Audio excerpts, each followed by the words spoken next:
축구팬 여러분 안녕하십니까. 시즌 이적시장 점검 네 번째 영상입니다. 상승의 끝자락에서 아침을 외치다 포항 스틸러스와 수원FC의 이적시장을 한번 점검해 보도록 하겠습니다. 자, 우선 포항 스틸러스입니다. 시작 전에 이 포항 스틸러스라는 6개의 글자를 넣는 게 좀 쉽지 않아서 포항으로 해놨다는 점 미리 말씀을 좀 드리겠습니다. 스틸러스로 할까 하다가 포항으로 했고요. 지난해 베스트 11 플러스 6명은 좌측에 보시는 것과 같습니다. 그래서 주요 아웃을 보면 사실 이 지금 베스트 11 플러스 6명에서 빠지는 선수가 아주 많지는 않습니다. 이승환 선수 빠지고요. 그 이외에 하면 이승환 선수 빠지고 민상기, 최현웅, 김윤성 선수가 빠지고 미드필더에는 윤민호, 김정현 선수가 이적을 하고요. 공격진에는 정재희 그리고 허용준 선수가 이적 예정입니다.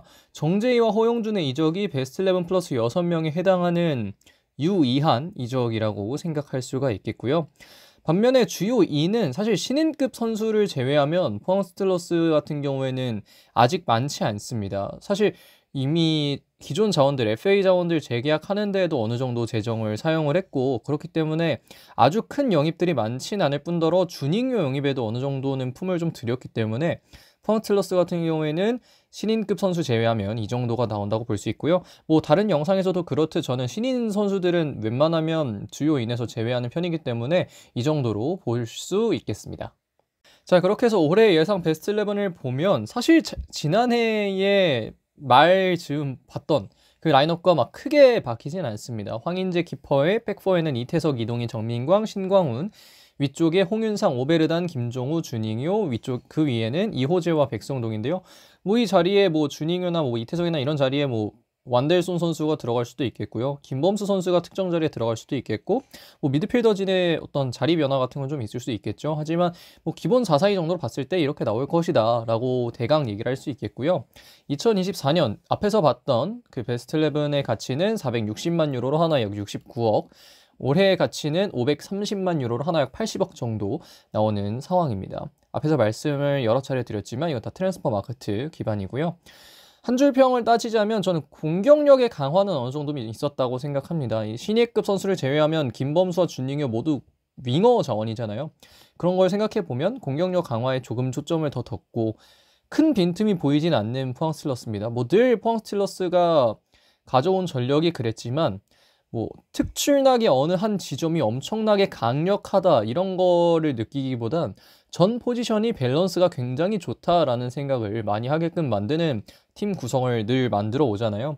그런 점에서 이번에도 포항은 그러한 기조 아래 라인업을 구성하지 않았나. 하지만 왼쪽에 홍윤상과 오른쪽에 주닝요는 좀 지켜볼 만한 여지가 있지 않을까 생각을 하고 있습니다. 자, 저는 가장 기대되는 건 주닝요 선수겠죠. 역시 1997년생의 윙어 주닝요는 172에 64고요. 2024년 기록이 상당히 좋습니다. 38경기 나서서 14골과 9개 도움을 올렸고 K리그2 최고의 윙어 중 한 명이었습니다. 공격 포인트 생산력이 남다른 자원이라는 점은 앞에서 기록 얘기하면서도 충분히 확인하실 수 있을 거라고 생각을 하고요. 굉장히 오랜 기간 굉장히까지는 아니지만 어느 정도의 기간 동안 주닝요가 한국에서 뛴 시간이 좀 있기 때문에 한국 적응도 이미 완료됐다는 점에서 주닝요는 강원도 같이 노렸을 정도로 K리그2에서 데려올 수 있는 외국인 선수 자원 중에는 못다나 이런 선수를 제외하면 주닝요가 가장 좀 중요한 자원이 아니었을까 생각되고요. 지난해 세부 기록을 보면 K리그2 베스트 11에 오른쪽 미드필더에 수상을 하게 됐고 K리그2 자체에서는 36경기 동안 12골과 8개의 도움, 이 이야기는 다시 말하면 승강 플레이오프에서는 2경기 모두 나서서 2골과 1개 도움을 기록했다는 얘기가 되겠습니다.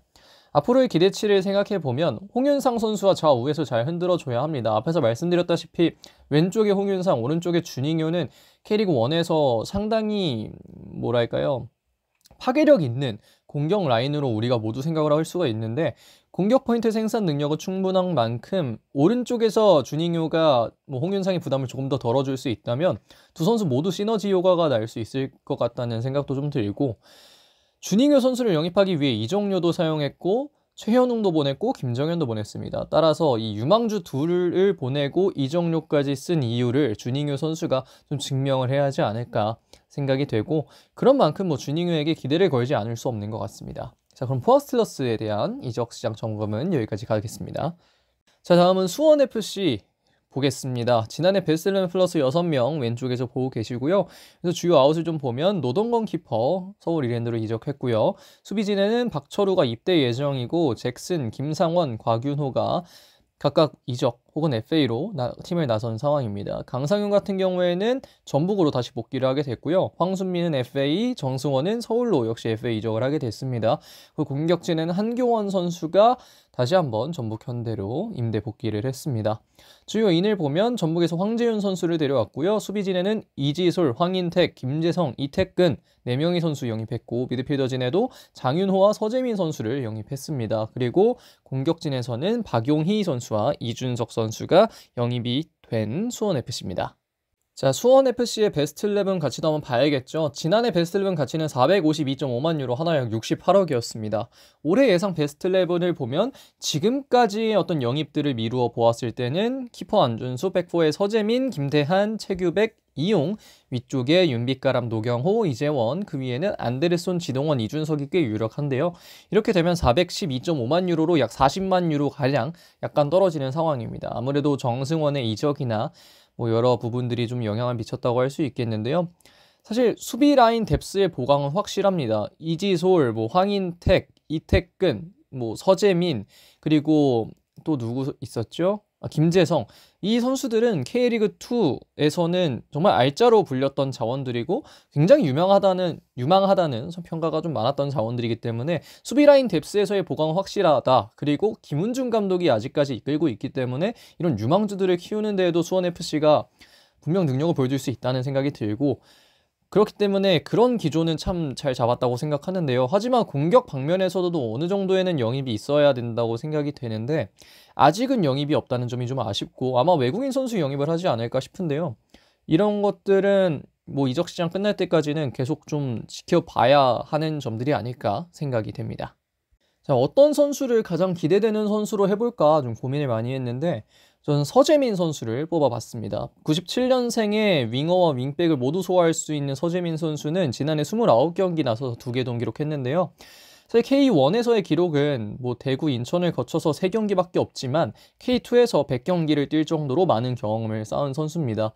공격적으로도 기용 가능하다고 말씀드렸고 굉장히 다재다능한 선수인데 김포에서도 다양하게 또 기용이 됐습니다. 왼쪽 뭐 윙백으로도 뛰었고 오른쪽 윙백으로도 뛰었고 뭐 다른 여러 포지션을 뛰었던 서재민이기 때문에 뭐 수원FC에서도 좀 다양하게 활용 가능할 거라고 보이는데요.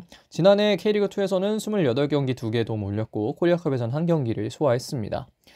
앞으로는 박철우가 빠진 왼쪽 자리에 입성할 가능성이 가장 높아 보이는데요. 뭐 이태근이나 이런 풀백 혹은 뭐 황인택도 왼쪽 자리에 들어갈 수 있겠지만 서재민 선수의 어떤 지금까지 기용이나 이런 것들이 꽤 많았잖아요. 뭐 서재민 선수가 김포까지 가면서 총 K2에서 100경기를 뛰게 됐는데 그런 만큼 또 계속해서 왼쪽에서 뛰어왔다는 거, 혹은 뭐 왼쪽이 아니더라도 계속해서 수비로 뛰어왔다는 점이 또 서재민 선수가 왼쪽 풀백 자리에 들어가는 데에 좀 도움이 되지 않을까 생각되고, 공격 루트의 다변화도 가능합니다. 앞에서 말씀드렸던 대로 아직 수원FC의 공격진 보강이 기대만큼 잘 되고 있다고 보이지는 않잖아요. 그렇기 때문에 서재민을 윙어로 기용할 가능성도 충분하다. 그렇기 때문에 여러모로 기용폭이 넓어질 수 있는 그런 영입이 서재민 선수의 영입이다 라고 정리할 수 있겠습니다. 자, 그렇게 여기까지 포항 스틸러스와 수원FC의 이적 시장을 점검해 봤습니다. 지난해 상세의 끝자락에 있었던 두 팀입니다. 각각 6위와 5위를 기록했던 두 팀인데 이번에는 올해에는 아침을 외칠 수 있을지 꾹 또 지켜보면서 앞으로 이적 시장도 좀 지켜보면 좋을 것 같습니다. 자, 이번 영상은 여기서 마무리하겠습니다. 고맙습니다.